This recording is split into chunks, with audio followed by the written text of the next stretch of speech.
Hello, everyone. Welcome to a special edition of Mom Stories. We'll be back with our regular content in about a week or so. We're talking to Black women in tech, but I did just want to have a special show to talk with two of my awesome mom friends.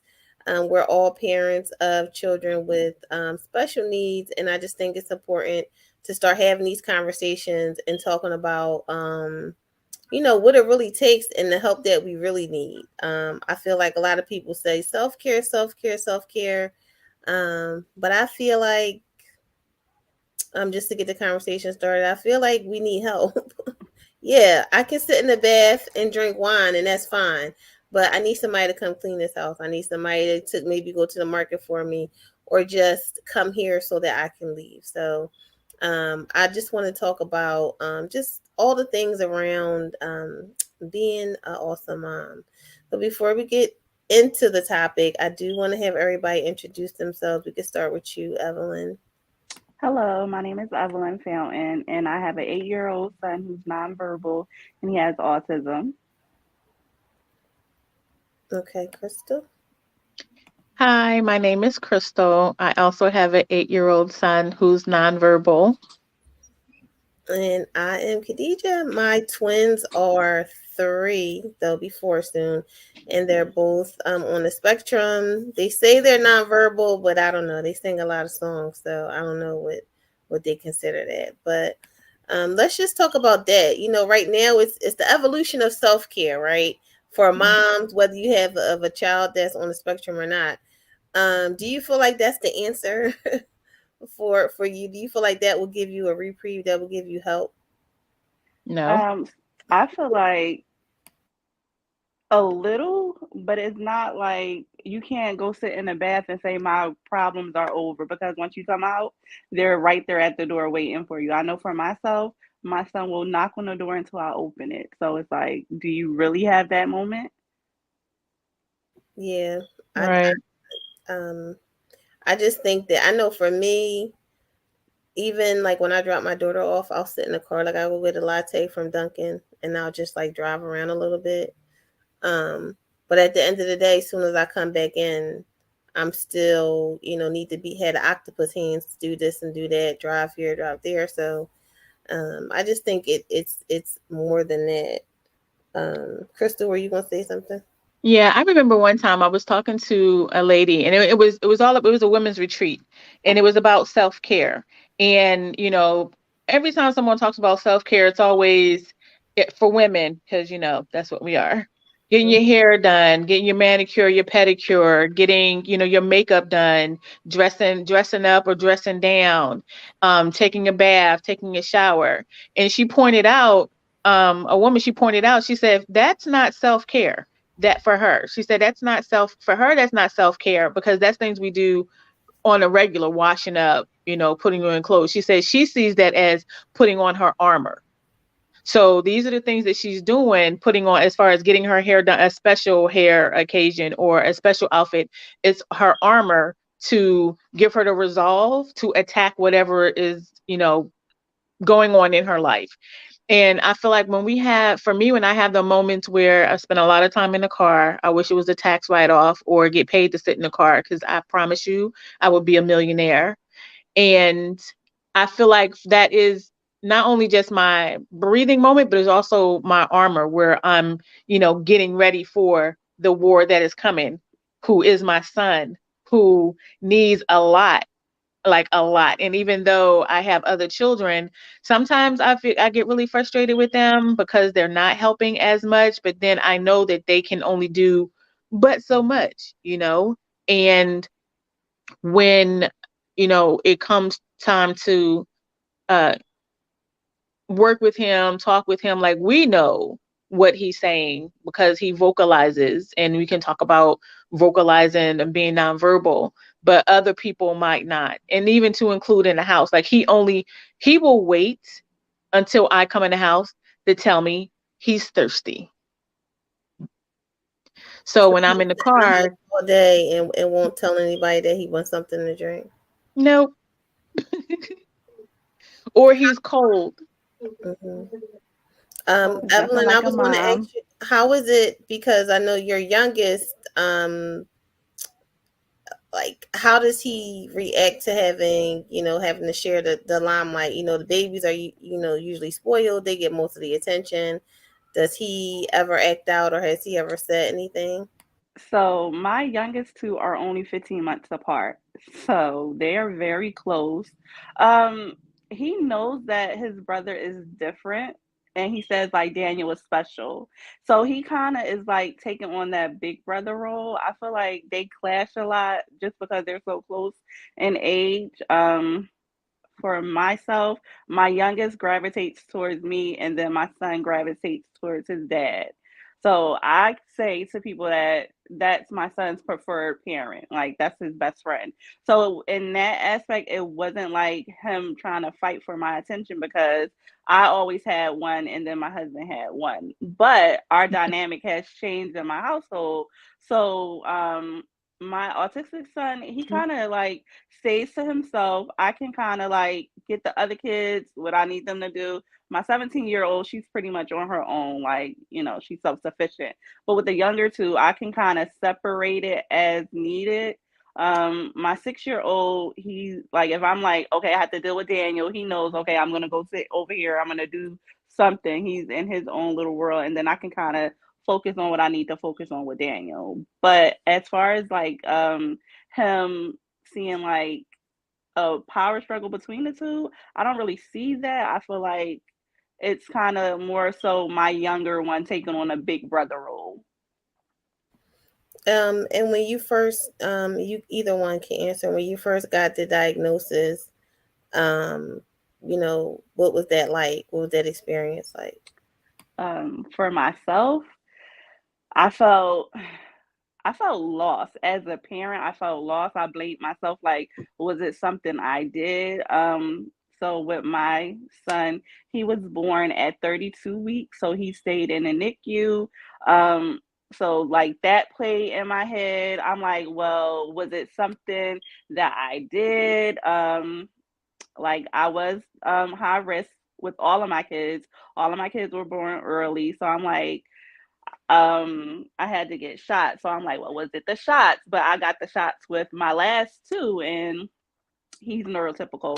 So I kind of blamed myself, and I definitely feel like I mean, I'm not gonna say that I blame myself now, but in the beginning, I blamed myself. I felt like I was mourning a child that the future that I thought I was going to have for my son. I had to mourn that. And I feel like I still struggle with that a little bit, but I don't blame myself like, oh my God, I did something anymore. I feel like, but definitely in the beginning, it was definitely a struggle with that.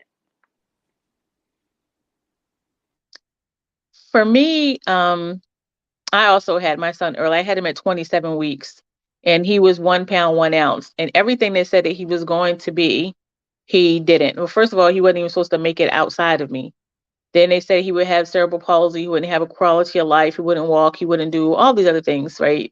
So I didn't really mourn. I didn't feel bad because, like you, Evelyn, all of my pregnancies were high risk. He's my smallest baby. My daughter, she was 4 pounds, but she had no. The same thing with her. They thought she had cerebral palsy, and she's fine. And I had to take shots also.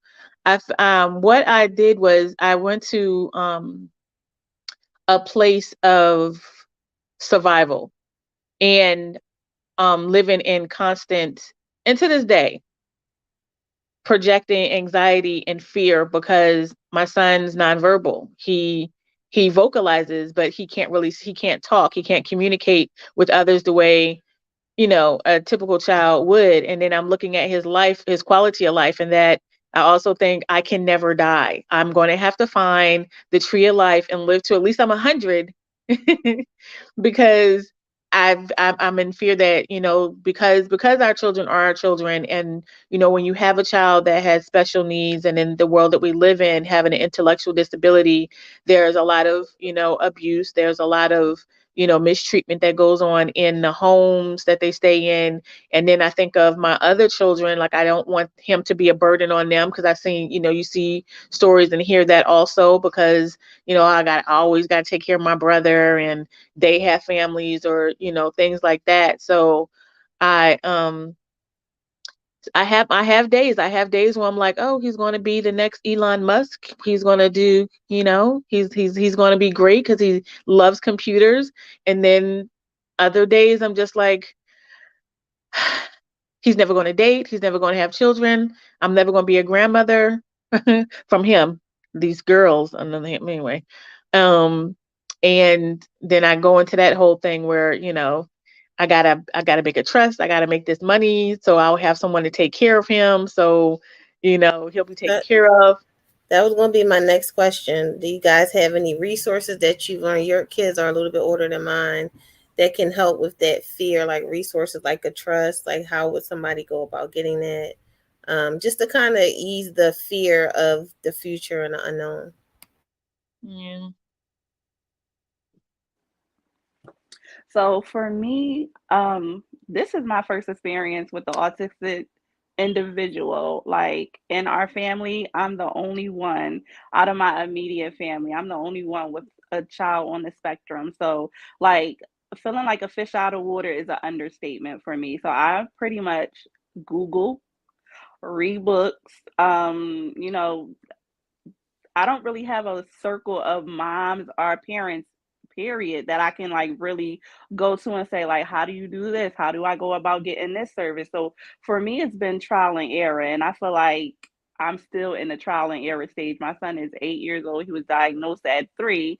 And I feel like, yes, I made some progress, but I feel like um there, just like people say there's no handbook for being a parent, is definitely not a handbook for being an autistic mom. Like, so it's kind of like you pretty much have to learn on the fly. That I feel like that's what I'm doing. I'm learning on the fly. So I've gotten books about trust, how to set up a trust, or different things, and just looking online. That's how I've been kind of, I'll say, coasting, is just by looking online and getting books. Yeah. I reached out to a lawyer who that's her specialty. And she sent me some information as far as the trust, because I do have a business, and I, have life insurance. And even though my because my son was born, premature, and had a trach and a G tube and everything, I wasn't able to get him covered by insurance. So that's what also made me look at getting a trust. So the lawyer, she's been helping me getting things together. I can't pay her yet, but hopefully soon I'll be able to, pay her, so then she can put everything together as far as my life insurance, my house, and the business, and put it all in the trust, and, so that not only him, but my children will be taken care of. Yeah, a lot of times there are resources available, but you just don't know. Like, I just found, well, my babies aren't old enough, but there's like respite care. I think it starts at 6, where specifically for children with autism, where they'll, get them. And then I also saw something where you can get a home health care aid just for autism. So, I think it's important, and we should try to create a space for um, parents like us specifically, because it's a little different. Like, people will try to tell you that they understand, but you really don't. And it's definitely a different experience. What do you think has helped you the most outside of like just Googling, helping you to like maintain the right mental space? Because it takes a lot of patience, and mental strength to deal. What do you think has helped you, from day to day? For me, I'm gonna say prayer. That's how I get by. I feel like I definitely agree with you. Like people can say they understand, and like I have a very supportive family, and I know they mean well, but it's a difference when you're outside looking in. So you can have say, oh well, it's try this or try that, but it's like I've tried everything. And like, let's just talk about eating. So my son pretty much eats bacon, chicken nuggets, french fries. Um, he used to eat vegetables, doesn't eat vegetables anymore. So it's like the bacon he eats is $11 a pound. So it's like you get like 8 little pieces of bacon, but I'm like, I have to have this bacon in the house because that's the only thing he's gonna eat. So one of my sisters was like, well, it's other bacon. I'm like, it is other bacon, but I can buy it and he won't eat it. It's just like French fries. If it's not from McDonald's, he doesn't want them. Like I can make the French fries and they can taste just like McDonald's, but if it's not what he wants, he's not going to eat it. So it's like little things like that. Like you can say, "Oh, well, just get this." You can't with a child with special needs. It's like they have preferred items, and if it's not that, that's a meltdown. Like, and for somebody who's looking on the outside, they're like, "But that's so small." Like, but to him, that's a major thing. Like that could look like a breadcrumb to you, but to him, it could be the whole loaf of bread. Yeah, and they tell you, well, I hear a lot, just pop them, pop them. I'm like, that's not going to work. That's not going to work. They're going to continue, like they don't stop. And I know in the black community that pop him, beat his butt. That's not going to work. But you have to see for yourself. You have to see for yourself. Like they basically run the show. Right. I mean, I They're the popped main Tyler. characters. Right. I popped Tyler and he destroyed my kitchen. He destroyed the tablet. He destroyed his iPad.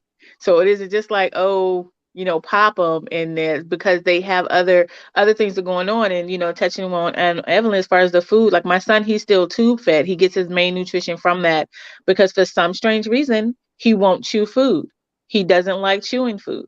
So he'll chew on his chewy, his comfort blanket, but he won't chew food. He will lick it. He will lick a pill, but as soon as the texture, he doesn't like texture, it gets on his tongue, he starts gagging. But the food he does like, he likes Doritos, but he only licks the flavor off of nacho cheese Doritos, right? And we are no longer in the world where Doritos are two for $1.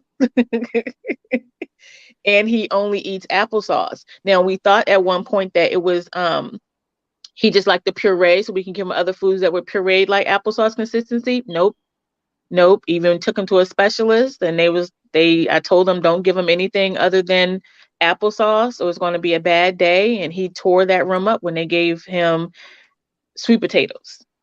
So it has to be cinnamon applesauce, and he will eat that with a spoon. He will eat cups and cups of it. He will lick bags and bags of Doritos. Yeah. I think the key is to advocate for your kid because people, even the doctor, sometimes I find myself telling the doctors, like, no, I don't want to do this or he's not going to do that quite often or trying to get another opinion. And I feel like, we're our children's biggest advocate and we have to be the ones that say, no, that's not right. He's not going to eat this. He's going to do that. Crystal helped me with that when I first started early childhood intervention. I'm like, therapists are saying this and they don't want to do it. And she was like, well, tell them that they don't want to do it. Tell them no. I'm like, oh, okay. But they will cause your child stress and discomfort, and you have to deal with the repercussions of that for the rest of the evening. And, I think even the therapists don't get it sometimes. So I think it's important to be, your child's biggest advocate. Do you have any advice for a parent that's just got the diagnosis? Some helpful tips? Um, for a parent who just got the autism diagnosis, I would one say, don't blame yourself because it was nothing you did. You would never harm your child in any way. So that's just another thing that, like, you know that you wouldn't harm your child. You know, if it was anything possible that you could do for your child, you would do it. If you could take the autism diagnosis away, you would. Your child is still the same child that you had. You just have to learn how to parent that child in a way that's going to benefit that child. I will also say that it's a it's a journey. It's not going to change, or you're going to have good days, you're going to have bad days, but you're going to have more good days than bad, and you're going to learn Your child is going to show you things that you never would dream your child could show you, just based off of somebody telling you that your child is different. So let your child amaze you, and don't take the autism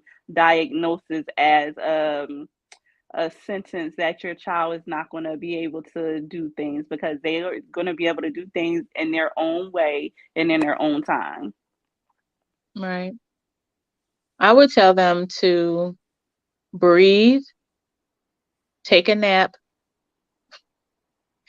because when you wake up, it's game time.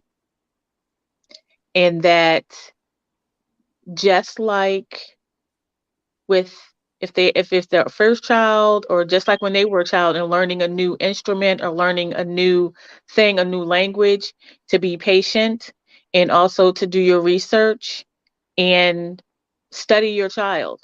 That's what, for me, I had to really study my child. And if they have other children, get everything you know from your other children out of your head, because your child is not that, and they're their own individual person, and that you're both learning, you're both on a spectrum. So not just your child, but you yourself. I know I'm on the spectrum, and you're on the spectrum too. Well, I hope One this. other thing, Oh, go ahead. it's okay to cry, because I know when I first got that diagnosis, I cried. I definitely cried. I feel like I cried in the bathroom. I cried in the car. I cried silently. Like, I cried in my sleep. It's okay. You have to let it out. Don't hold it in. Let it out. And like you said, once you get that out, Crystal said it's game time. Yeah, I definitely, when you said it earlier about grieving, I definitely went through that, and I feel like I'm still going through that. Just like as I watch them grow, I'm like, wow, they probably won't be able to do this, or, but that doesn't necessarily have to be true. They could be, completely fine. So, I would say to not, project your fears on them. Like they may turn out to be, as normal as they can be. Um, and not to grieve, because they're here. They're Mhm. here, they're healthy, and they're probably smarter than we are. So, just take it one day at a time. Thank you, ladies, for joining me this evening. I hope that, we encourage somebody. If you want to contact Crystal, she's the owner of Go Beautiful with two L's, and Skinchellaa, two A's. Um, and then Miss Evelyn, she's the owner of Mom's Little Corner. You can find her on Instagram and Facebook. So thank you guys for watching. Have a good evening. Thank you.